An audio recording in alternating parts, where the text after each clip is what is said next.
Donc, je vous présente notre victime du jour, consentante, hein, je précise quand même. Allez, je l'ai voulu. Quand on sait rien, Ouais. Après 2 heures de transport. Oui, je crois que tu as eu bien dans le... Ouais, voilà.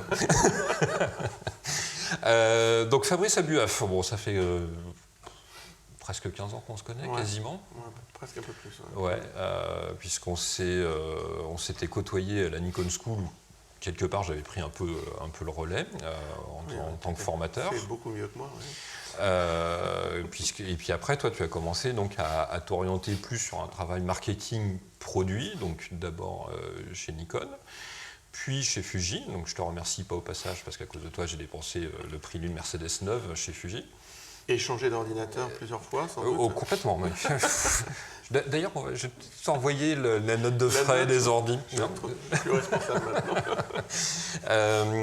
Et depuis, ça fait 4 ans et demi maintenant. Ouais, je vais dire 5 ans. Ouais, on n'est pas loin. Ouais. Tu es passé chez Sony. Tout à fait, pour t'occuper plus particulièrement de la gamme des hybrides. Exactement, ouais. Voilà. Ouais, tout à fait. Et donc aujourd'hui, l'idée c'est... Alors bon, oui, on va parler de ce que fait ta crèmerie. Et bon, je pense que...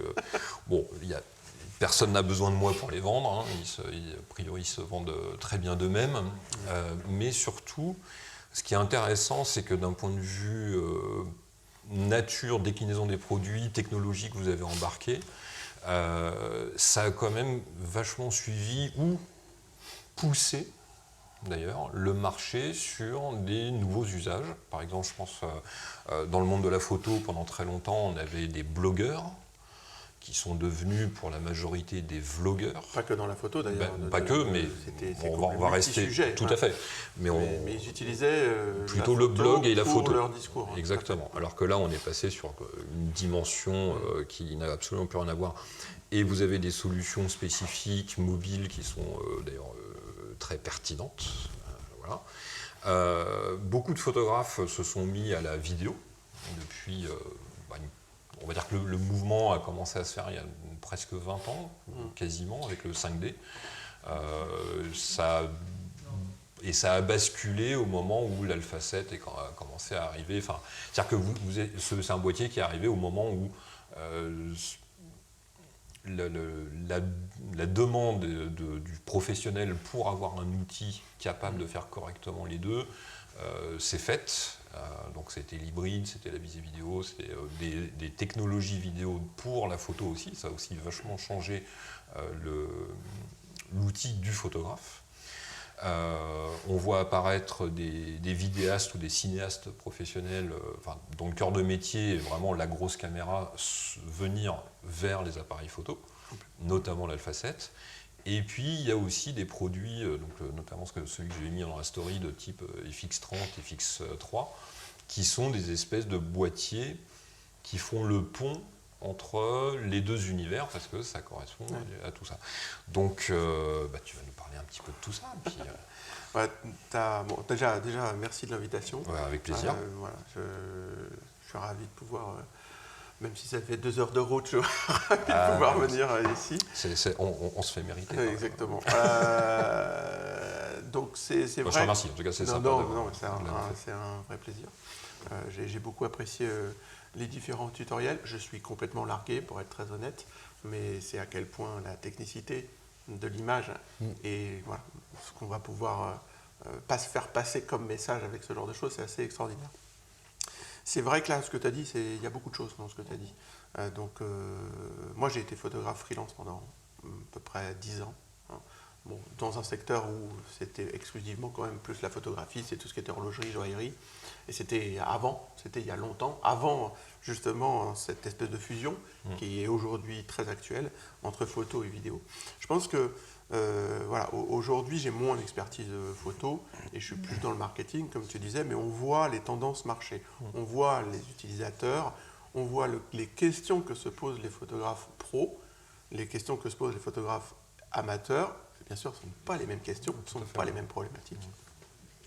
Et après, bon, voilà, pour la part de voix de Sony, nous, on est une marque, on a une expertise d'image animée, on a une expertise d'image fixe aussi, on n'a pas forcément cet historique aussi incroyable que peuvent l'avoir certains de nos concurrents, Canon et Nikon entre autres par exemple, mais pas que. Mais on vient apporter quelque chose de différent. En vidéo, vous avez quand même un sacré historique. Alors, le seul qui, on est d'accord, sur la soit photo. vraiment, qui est la double casquette, je ne connais pas la date exacte, mais on va dire à peu près du même acabit, c'est Canon, Oui, qui a toujours fait des caméscopes, des caméras, etc. C'est vrai qu'on a toujours fait les caméras. Voilà, Fuji sur les optiques, oui, pas sur un peu sur les caméras broadcast, mais plus sur la partie cinéma et broadcast. Le GH5 et tout, le GH4. Pana, mais c'est plus. Pana, ils viennent plus du monde de la vidéo aussi, mais avec moins d'ancienneté, si je ne me trompe pas. Je ne peux pas, à quelques années près, je suis incapable de connaître cette historique-là. Mais on va dire que pour ceux qui ont la double casquette photo-vidéo, c'est le seul vrai en face, qui a la double expertise, c'est Canon. Quoi. Mais c'est vrai qu'aujourd'hui, Sony a commencé le système hybride versus réflexe très tôt, extrêmement tôt. Dès le départ, voilà, 2010, ça remonte. Vous avez fait des boîtiers non hybrides? Alors oui, parce qu'au moment où quand vous avez racheté Minolta, il y a un lien Sony-Minolta qui est extrêmement fort. Et donc au moment où Minolta a été racheté par Konica, puis 2 ans après a fermé boutique, en tout cas la partie photo, derrière effectivement, alors le détail, je n'ai pas la précision, mais en gros, Sony a repris les brevets et a continué les alphas. Ça vient, donc c'est l'Alpha 77, Alpha 99, donc du plein format. Ce sont des boîtiers extraordinaires, ce sont des boîtiers, on va dire, très très proches d'un réflexe, même si certains ont un miroir semi-transparent qui ne bouge pas, ça reste quand même un système à visée hybride ou visée réflexe, ou conception réflexe, en tout cas de même dimension. Donc on l'a fait, c'était la Montura. Et puis, voilà. Oui, qui a été une période de transition finalement entre le système Minolta et le système Alpha. C'était un tremplin aussi. Minolta, c'est aussi une marque exceptionnelle. Enfin, c'était en photo une marque exceptionnelle. Le premier boîtier. Voilà, le mien aussi.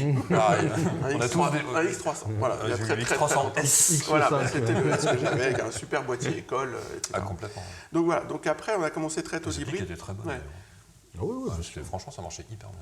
Ah, c'est clair. On a commencé très tôt l'hybride. Pourquoi? Parce qu'on a compris que, étant une société d'électronique, d'algorithmique, qu'en fait, on pouvait faire beaucoup plus de choses à un capteur que simplement rester dans le noir et puis se faire coucou au moment où on prend la photo et retourner dans le noir. Vous voyez aujourd'hui l'usage des capteurs dans les véhicules, partout. Dans les smartphones, il y en a 3, 4. C'est partout. Et on va pouvoir faire de l'analyse, de la détection, du suivi. Donc le potentiel technologique d'un capteur, en plus de faire son image, ça va nous aider à bien exposer l'image, à reconnaître si c'est un visage, reconnaître les yeux, à suivre, détecter. Et tout ça, pourquoi? Aussi bien en photo qu'en vidéo, pour arriver à avoir une image meilleure, plus nette. Voilà. De son chat. Important. Alors, on fait aussi les animaux. Non, mais ça, c'est l'anecdote, mais c'est pas si anecdotique que ça. Et voilà. Donc, c'est de la technologie au service de la création d'images, photo ou vidéo. Et sauf qu'effectivement, voilà, le changement, c'est toujours compliqué. Et si on parle des photographes et de la pratique de la photographie d'une façon un peu exclusive, c'est un métier à part entière, qui est magique, qui est pur. Et derrière, la partie vidéo, c'est un métier à part entière aussi. Complètement. D'une complexité, on le sait, parce que tu es venu nous apprendre plein de choses. Oui, voilà. Pour la petite anecdote, effectivement, pour qu'on soit bien clair, donc en plus de mon métier de photographe, j'ai aussi fait quelques films et je bosse notamment comme formateur au Gobelin et autres. Et notamment justement sur un point particulier qui est de former les photographes à la vidéo. Et en fait, au-delà d'un aspect mécanique, on va dire, c'est tout un réapprentissage intellectuel, non pas un peu technique, mais surtout d'habitude, de logique de travail, de logique de prod, qui en photo se retrouve plus en pub.